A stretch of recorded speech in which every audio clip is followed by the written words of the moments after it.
नमस्कार, स्वागत है आपका स्वदेशवाणी में दिन भर की तमाम बड़ी खबरों के साथ। मैं हूं श्रेयोशी। आइए नजर डालते हैं आज की हेडलाइंस पर। दुर्गा सोरेन सेना कमेटी का हुआ विस्तार, जयश्री अध्यक्ष और राशि बनाई गई कार्यकारी अध्यक्ष। वहीं बन्नू तिर्की के खिलाफ ईडी ने की जांच की शुरुआत। 28 मार्च को अदालत ने दिया था ईडी जांच का आदेश। सीता सोरेन की बेटियों ने भी अपनाया बगावती तेवर। 1932 खतियान के आधार पर स्थानीय नीति लागू हो। अवैध माइका के खदान में चाल घुसने से 2 की मौत के बाद पुलिस कर रही छापेमारी। माइका माफिया को पुलिस ने किया गिरफ्तार। खतरे में समरी लाल की विधायकी, जाति प्रमाण पत्र रद्द, कांके विधायक को अब अदालत का आसरा। वहीं भाजपा के 42वें स्थापना दिवस पर भाजपाइयों ने झंडोत्तोलन कर निकाली शोभा यात्रा। वहीं खबर संकलन करने गए पत्रकारों के लिए सेविका के पति ने की बदसलूकी। 1932 खतियान लागू होना चाहिए क्योंकि ये झारखंड वासियों के हित में ही ये निर्णय है और मैं चाहती हूँ कि राज्य सरकार इसमें जल्दी से जल्दी निर्णय ले और इसको लागू करे। जो सरकार की छवि को खराब करने की कोशिश कर रहे हैं, भ्रष्टाचार कर रहे हैं, प्रभारी मंत्रियों के माध्यम से भ्रष्टाचारियों को बचाने की कोशिश कर रहे हैं। विधायक सीता सोरेन की दोनों बेटियों ने दुर्गा सोरेन सेना कमेटी का विस्तार किया है। वहीं भावी कार्यक्रमों के रूपरेखा भी तैयार कर लिया है। बुधवार को पुराने विधानसभा में विधायक सीता सोरेन की बड़ी बेटी जयश्री सोरेन ने प्रेस कॉन्फ्रेंस कर यह जानकारी दी। बताया कि संगठन के पहले राज्य स्तरीय सम्मेलन में संगठन विस्तार तथा आंदोलनात्मक कार्यक्रम समेत अन्य मुद्दों पर चर्चा हुई। जयश्री सोरेन ने बताया कि दुर्गा सोरेन सेना स्थानीय नीति, युवाओं के रोजगार, महिलाओं की सुरक्षा और उनके आर्थिक सामाजिक विकास, स्वास्थ्य की बेहतर सुविधा के लिए काम कर रही है। 1932 खतियान लागू होना चाहिए क्योंकि ये झारखंड वासियों के हित में ही ये निर्णय है और मैं चाहती हूँ कि राज्य सरकार इसमें जल्दी से जल्दी निर्णय ले और इसको लागू करे। इसके लिए आपका क्या योजना है? अभी तो देखते हैं राज्य सरकार इसमें क्या निर्णय लेती है। होपफुली मैं तो चाहूँगी अगर आप जनता की सरकार है तो 1932 खतियान लागू ही कर दीजिए। तो लगाने पड़ जाएंगे, लेकिन लोगों के हित के लिए भी तो सोचना होगा, लोगों के लिए सोचना होगा। ये हमारे लोग हैं, इन्होंने आपको इस मुकाम तक पहुंचाया कि आप उनके बिहाफ में कोई निर्णय ले सके, उनके लिए कोई निर्णय ले सके। जो 1932 से जो लोग यहाँ रह रहे हैं वो झारखंड वासी ही है, वो यहाँ से कहीं और के नहीं है। तो उनके लिए कोई ना कोई सही निर्णय तो लेना ही चाहिए। मतलब 1932 पर जो स्टैंड सीएम ने विधानसभा के अंदर रखा वो क्या सही है? आपको लगता है? उन्होंने कहते हैं कि अगर इसे हम इम्प्लीमेंट करेंगे तो कहीं कहीं कोर्ट में जाकर क्वेश्चन हो जाएगा। आप इससे चाहिए। बेरोज़गारी तो बहुत ज़्यादा है यहाँ पे और 1932 खतियान भी लागू होना चाहिए, स्थानीय नीति। तो मैं चाहती हूँ कि राज्य सरकार 1932 खतियान लागू कर दे क्योंकि वो झारखंड वासियों के हित में ही निर्णय लेना होगा। आपको क्या लगता है मैम कि मेरे को वो तो नहीं पता है क्योंकि मेरे को लगता है कि मेरे चाचा जी बहुत ही अच्छे से काम कर रहे हैं, लेकिन मुझे लगता है कि जैसे राज्य में जेएमएम की सरकार है और राज्य के लोगों को भी जेएमएम से काफ़ी उम्मीदें हैं। तो कुछ लोग ऐसे हैं जो जेएमएम में आ चुके हैं जो सरकार की छवि को खराब करने की कोशिश कर रहे हैं, भ्रष्टाचार कर रहे हैं, प्रभारी मंत्रियों के माध्यम से भ्रष्टाचारियों को बचाने की कोशिश कर रहे हैं। और जब ऐसे मुद्दों को, भ्रष्टाचार के मुद्दे जब मेरी माँ जैसे उठाती है, मेरी माँ जैसे कई अनेक विधायक भी होते होंगे जो उठाते होंगे, तो उन सदन को गुमराह करने के लिए उनके ऊपर दुष्प्रचार किया जाता है। तो मेरी माँ कहीं या कोई और विधायक जो ऐसे मुद्दों को उठाता है वो कुछ गलत काम नहीं कर रहा है, लोगों के हित में ही सोच करके वो ऐसी चीज़ों मुद्दों को उठा रहे हैं।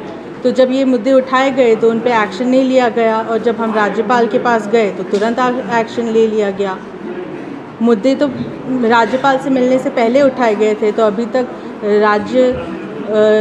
राज्य के मंत्रिमंडल या कहीं से तो कोई निर्णय आया नहीं और पता नहीं कोई कई ऐसे विधायक हैं जो दबे ज़ुबान से बहुत चीज़ें बोलते हैं, लेकिन जब राज्य के हित में कुछ कार्य करना होता है तो तब कुछ बोलते नहीं हैं। लेकिन लगातार आपकी माँ भी पता नहीं किसी वजह से शायद उनके निर्णय में ज़्यादा संज्ञान नहीं लिया जा रहा था, पता नहीं क्या वजह हो सकती है। लेकिन ऐसे मामले जो यहाँ की जल जंगल और ज़मीन को सुरक्षित रखने के लिए होती है तो उनमें ज़रूरी है संज्ञान लेना। और ये मैं चाहूँगी कि जो भी राज्य की सेवा से जुड़े हैं, जिनको भी इलेक्ट किया गया है, उनको एक दूसरे को दबाने के बजाय एक दूसरे के साथ मिलकर यहाँ की परिस्थितियों में सुधार आने की कोशिश करनी चाहिए।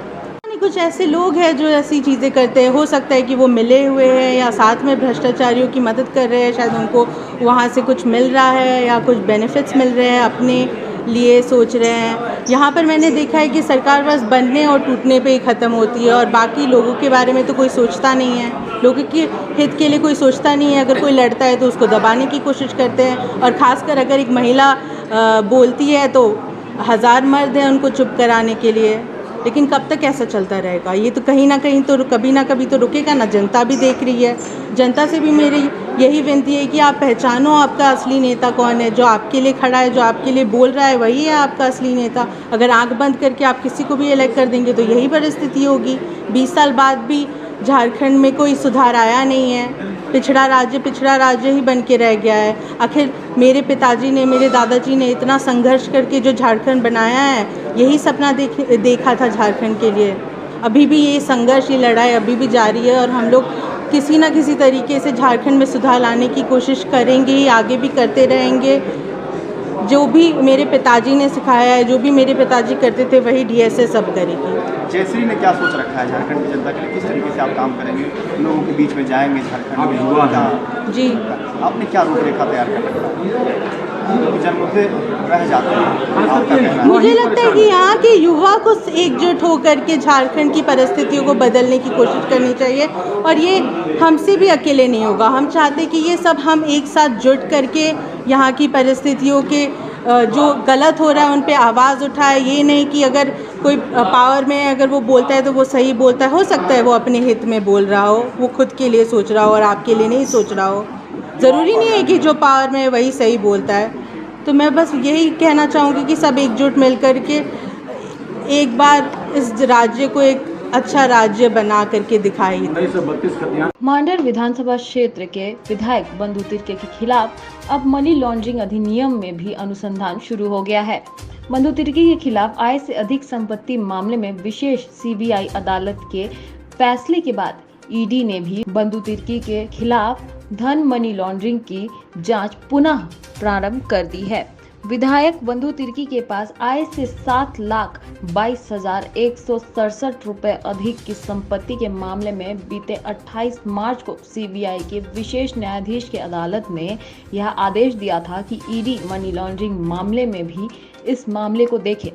विधायक बंधु तिर्की के खिलाफ CBI ने फैसले की कॉपी झारखंड विधानसभा के अध्यक्ष, भारत निर्वाचन आयोग, झारखंड राज्य के चुनाव आयुक्त व रांची के उपायुक्त को आगे की कार्रवाई के लिए भेज दिया है। गांवा प्रखंड के मुरगड़वा जंगल में 4 अप्रैल को अवैध माइका खदान में हादसा हुआ था, जिसमें 2 मजदूरों की मौत हो गई थी और 4 लोग घायल हो गए थे। इस घटना के बाद पुलिस लगातार जगह जगह पर छापेमारी कर रही है और अवैध माइका खदान संचालकों को ढूंढ रही है। इस क्रम में माइका माफिया एवं अवैध माफिया खदान संचालक शंभू यादव को पुलिस ने गिरफ्तार कर लिया है और उन्हें गिरफ्तार कर जेल भेज दिया है। वहीं 2 अन्य अभियुक्तों की गिरफ्तारी के लिए छापेमारी की जा रही है। दिनांक 4/4/2022 को चाल धंसने से 2 मजदूरों की मृत्यु हो गई थी, जिसमें अवैध रूप से कुछ संचालक लोग उसको माइका को निकलवाते थे और मजदूरों से चुनवाते थे, जिसमें ऊपर से पत्थर और मिट्टी का दबिश गिर गया, जिससे 2 लोगों की मौत हो गई थी।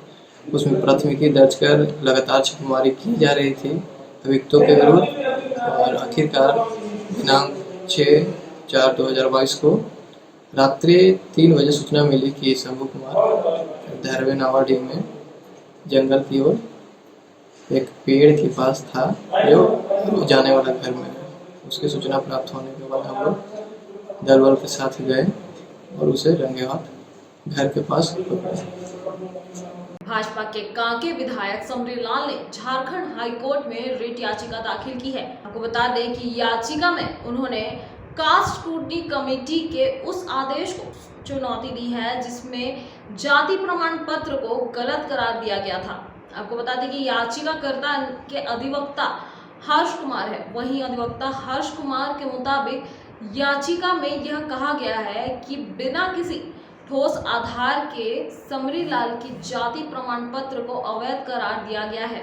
वहीं कांके के कांग्रेस के प्रत्याशी रहे सुरेश बैठा की शिकायत और जांच पड़ताल के बाद कांके विधायक समरी लाल का अनुसूचित जाति प्रमाण पत्र रद्द कर दिया गया है। आपको बता दें कि बैठा ने चुनाव आयोग से भी शिकायत की थी जिसमें आरोप लगाया गया था कि समरी लाल राजस्थान के स्थायी निवासी हैं, इसीलिए वो 2 जगह से आरक्षण का लाभ नहीं ले सकते।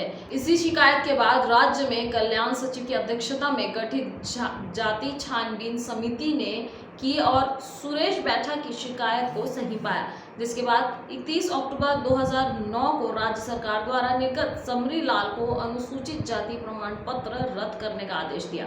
वहीं समिति ने जांच में पाया कि समरी लाल झारखंड के स्थायी निवासी या रैयत नहीं है। वो अपने पिता के राजस्थान से माइग्रेट होकर झारखंड आने को भी साबित नहीं कर सकते। आगे की तमाम अपडेट के लिए जुड़े रहिए स्वदेशवाणी के साथ। नमस्कार। मसलिया मंडल पश्चिमी के भाजपा कार्यकर्ताओं ने भाजपा के 42वें स्थापना दिवस पर झंडोत्तोलन कर शोभा यात्रा निकाली। वहीं कार्यकर्ताओं ने हाथों में पार्टी का झंडा लेकर बीजेपी पार्टी जिंदाबाद, भारत माता की जय, वंदे मातरम के नारे लगाए। मौके पर पश्चिमी प्रखंड अध्यक्ष नरेंद्र चंद्र मंडल ने बताया कि आज के दिन 6 अप्रैल 1980 को जनसंघ से भाजपा की स्थापना की गई थी।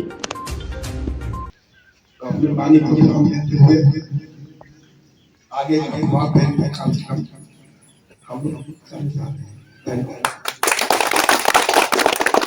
बांका प्रखंड क्षेत्र के चंदवारी पंचायत के आंगनवाड़ी केंद्र संख्या 153 धावा और 2 में THR वितरण की खबर संकलन करने गए पत्रकार उमाकांत शाह और सरोज कुमार दास के साथ सेविका रूपा कुमारी के पति अजय यादव द्वारा खबर संकलन करने से रोककर दोनों पत्रकारों से बदसलूकी करके मोबाइल फोन छीन लिया गया। आपको बता दें कि इस केंद्र के पूर्व से लाभुक द्वारा शिकायत आने के बाद दोनों पत्रकार THR वितरण की खबर संकलन करने पहुंचे, जहां पूर्व से निरीक्षण करने पहुंची ILC राजकुमारी की उपस्थिति में कुपोषित लाभुकों को बिना वजन किए सूखा राशन वितरण किया जा रहा था। प्रवेशिका से इस संबंध में पूछे जाने के दौरान सेविका रूपा कुमारी के पति बदसलूकी करते हुए मोबाइल फोन छीनकर देख लेने की धमकी देकर केंद्र से बाहर निकल गए। बताया जा रहा है कि बाल विकास परियोजना कार्यालय के पदाधिकारी के मिलीभगत से लगातार कई महीनों से काफी कम मात्रा में पोषाहार वितरण किया जा रहा है। इसकी लगातार शिकायत पदाधिकारी के पास करने के बाद भी कोई सुधार नहीं होने पर पत्रकारों के पास यह मामला आया था। इस घटना की लिखित शिकायत पुलिस को लिखित रूप में दिया गया था। इस घटना पर पत्रकार संघ ने नाराजगी भी जाहिर की है। आपसे जरा सब बात तो चलो था, आप यहाँ आए हैं, निरीक्षण में आए हुए, आप क्या ये उचित बांट रहे थे? नहीं सर, मतलब सर बांटा दिया जाएगा इसका रखें सर। नहीं अभी क्या बोला सर? मैडम बैठ के बंटवा दें। रुकिए ना, आपसे नहीं पूछ रहे हैं, हम मैडम से सवाल कर रहे हैं। ठीक है, बात कीजिए। मतलब परेशान नहीं कीजिए किसी को। परेशान काम कर दीजिए आप काम कर लीजिए। मैडम विभाग से आए हुए ना, मैडम है ना विभाग से, आप बीच में आके टॉर्चर किसी को नहीं कीजिए। किसको टॉर्चर किया? अब जो विभाग है बैठ के आए, किसको टॉर्चर किया? टॉर्चर किसको करना है? रिपोर्टर बन गए सर। सुनिए आइए, हाथापाई नहीं कर रहे। आपको क्या बोले? फिलहाल के लिए इतना ही। आगे के और अपडेट के लिए जुड़े रहिए स्वदेशवाणी के साथ। नमस्कार।